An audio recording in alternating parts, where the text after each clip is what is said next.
Book audio में स्वागत करता हूं मैं आपका दोस्त ब्रिजेश। अजीश नायर साहब का लिखा हुआ उपन्यास फकीरा मैं आपके लिए लेकर आया हूं।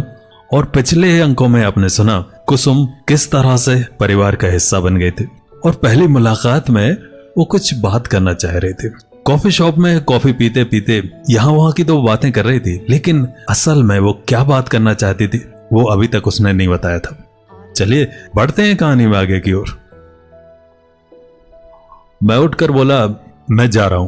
जैसे ही मैंने एक कदम बढ़ाया वो मेरे सामने आकर खड़ी हो गई। मैंने उसको देखा और वो मुझे नजरें उठाकर देखने लगे। मैं फिर उसकी आंखों के समंदर में डूब गया। उसकी आंखें फिर अपना जादू चला रही थी और मैं चुपचाप उसे देख रहा था। प्लीज बैठो, मुझे बात करनी है, उसने कोमलता से कहा। मैं बैठ गया। ऐसा लग रहा था कि उसने मुझे अपने वश में कर लिया हो। मुझे ये कहना है कि हाँ, क्या कहना है? उसको टोकते हुए मैंने पूछा। कहने भी नहीं देते आप, सच में बहुत गंदे हैं, बहुत ही मासूमियत से उसने कहा। अच्छा बोलो, मुझे आपसे मदद चाहिए। अब उसके स्वर में गंभीरता थी। मदद? कैसी मदद? मैंने अचंभित होकर पूछा। डरने की बात नहीं है, आपके बस में जो है वही करना है, वो बोली। अच्छा ठीक है, पर करना क्या है? मैंने पूरी जिज्ञासा से पूछा। देखिए, आप मुझसे सीनियर ठहरे 1 साल के, आप पढ़ाई में बहुत अच्छे हैं, ये तो किसी से छुपा नहीं है। आपको अंग्रेजी में महारत हासिल है, ये सब भी जानते हैं। बस मुझे सप्ताह में 1 दिन मात्र 1 घंटे के लिए इंग्लिश पढ़ा दीजिए। इस बार उसने सीधी बात नो बकवास वाले अंदाज में कहा। मुझे बहुत गुस्सा आया। मैं फिर से उठ खड़ा हुआ। यही बात कहनी थी, वहां नहीं कह सकती थी? चलो मुझे जाना है, मुझसे नहीं होगा ये पढ़ाना वढ़ाना। क्यों नहीं होगा? पढ़ाना होगा तो बस होगा। उसने इतनी जोर से कहा कि वहां बैठे सभी लोग हमें देखने लगे। गुड्डी समझा करो, मैं नहीं पढ़ा सकता। पर आप तो पढ़ाते हैं सबको घर में जाकर, मुझे भी पढ़ा देंगे तो क्या होगा? उसने कहा। गुड्डी समझा करो, मैं बच्चों को पढ़ाता हूं, मैंने जवाब दिया। मैं आपकी दोस्त हूं ना, बचपन से एक साथ बड़े हुए हैं। हाँ ठीक है, कभी बात नहीं करते, पर एक ही मोहल्ले के हैं ना। आप चाहते हैं कि मैं फेल हो जाऊं? नहीं गुड्डी, पर क्या? मुझे सोचने का मौका दो, मैं कल सोचकर बताता हूं, मैंने कहा। ठीक है, कल शाम को 4:30 बजे मैं आपका यही इंतजार करूंगी। इतना कहकर वो चली गई। मैं उसे जाते देखता रहा और कुछ देर वहीं खड़ा रहा। मन और मस्तिष्क को द्वंद में डालकर वो बड़े आराम से जा रहे थे। घर पहुंचकर मैं बहुत देर तक उसके बारे में सोचता रहा। एक लड़की जिससे मैं कल तक बात भी नहीं करता था, वो बड़े आराम से मुझसे आज बात कर रही थी और उसकी बातें मुझे उसकी ओर आकर्षित कर रही थी। मैं बड़ा परेशान था क्योंकि मैं उसे पढ़ाना नहीं चाहता था। मैं भले बच्चों को पढ़ाता था, पर गुड्डी को वो नहीं पढ़ाना चाहता था। वो बड़ी चालाकी से इसे मदद का नाम दे रही थी, पर मैं इस तरह की मदद नहीं करना चाहता था। बच्चों को पढ़ाना मेरा पेशा नहीं बल्कि शौक था। मुझे एक काम करने में मजा आता था।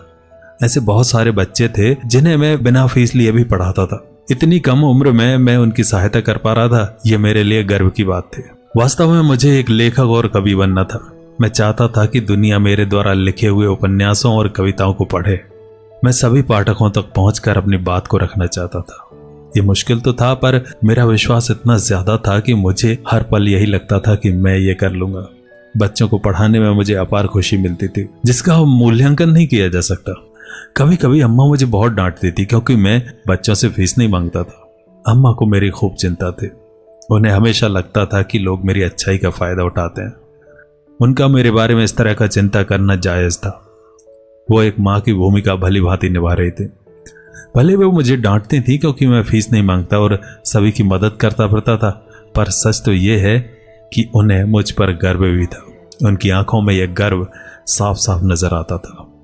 जब मोहल्ले के लोग मेरी तारीफ करते तो वो फूले न समाते। वो प्यार की प्रतिमूर्ति थी।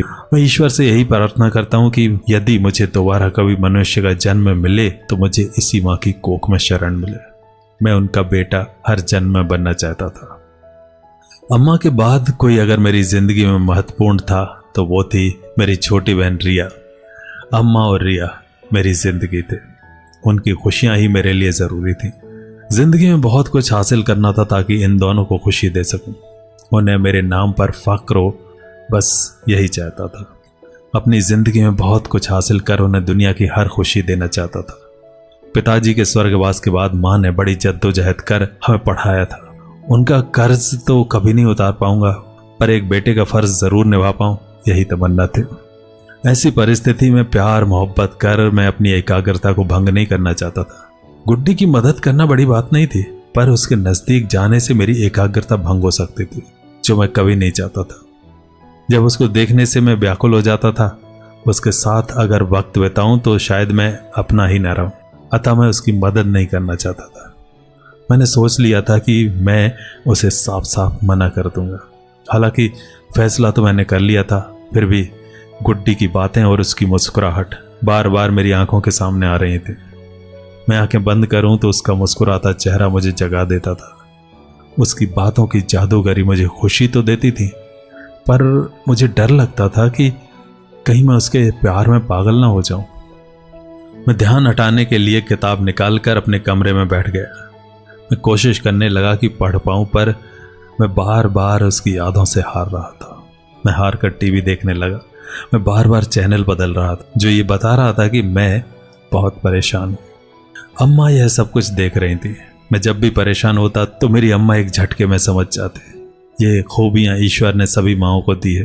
पता नहीं माँ के पास क्या शक्तियां होती हैं जो अपने बच्चों की तकलीफों को तुरंत जान लेती हैं। क्या हुआ बेटा? अम्मा ने पूछा। कुछ नहीं अम्मा, मैंने सामान्य होकर जवाब दिया। मेरी सामान्यता में भी असामान्यता की झलक स्पष्ट रूप से नजर आ रही थी। कभी कभी आप सामान्य होने का प्रयास करते हैं तो परेशानी ना चाहकर भी दिख जाती है, और मेरे साथ भी ऐसा ही हुआ। मैं कोशिश तो कर रहा था कि अपनी उलझन को अपनी अम्मा से छुपाऊं, पर ऐसा हुआ नहीं। और होता भी कैसे? जो माँ आपको 9 महीने गर्भ में रखती है, उसके सामने आप अभिनय कैसे कर पाएंगे? बेटे की तकलीफ को तो माँ देखकर ही जान लेती है। बेटा, मैं तेरी माँ हूं, मुझसे बातें न छुपा, अम्मा ने कहा। अब मुझे ऐसा लग रहा था कि मुझे अम्मा को ये बात बता देनी चाहिए। तो क्या अम्मा को अपने मन की बात बता पाया मैं? जानेंगे अगले अंक में। तब तक अपना ध्यान रखिए। नमस्कार।